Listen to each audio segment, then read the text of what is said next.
The Federal Executive Council meeting, which was the last for the month of March, was chaired by President Muhammadu Buhari. It was a lengthy one lasting for over 6 hours.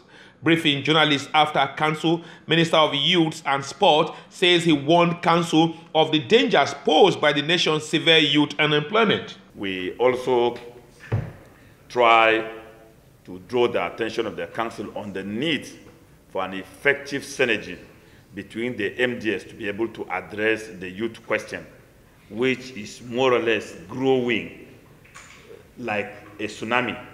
And if due attention is not given to it, we will likely have problems.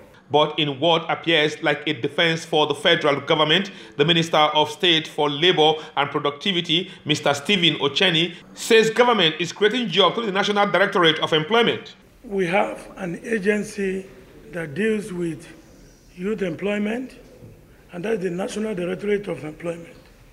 From the public sector perspective, under this agency alone, not less than over 100,000 youth employment scheme has been executed.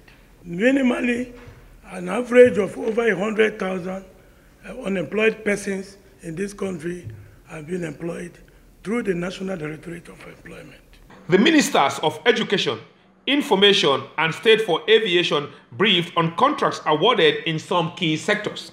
To award contract for the design, manufacture and installation of fully automated fire and smoke aircraft training simulator in Nigerian College of Aviation Technology, Zaria.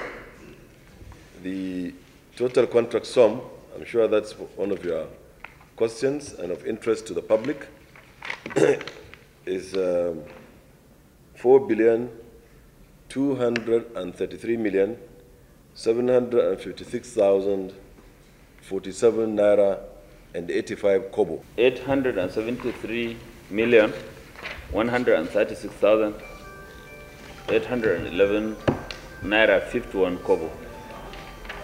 And the completion period is 1 year, 52 weeks.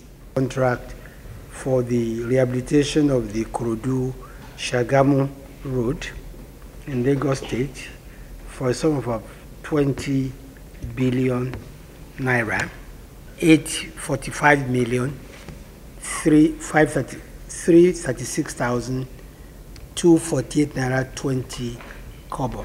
Alhaji Lai Mohammed says government would pay greater attention to critical sectors after the 2018 budget is passed. Federal government officials have over the years argued that youth unemployment is on the decline following the introduction of several social intervention programs by the President Muhammadu Buhari's administration. But with the Minister of Youth and Sport coming out to say that if nothing is done to address youth unemployment, the nation will be heading for an impending disaster, one would hope that the federal government will take a second look at this very critical area. From the Aso Rock Presidential Villa, I'm Ikaro Atta, ITV News, Abuja.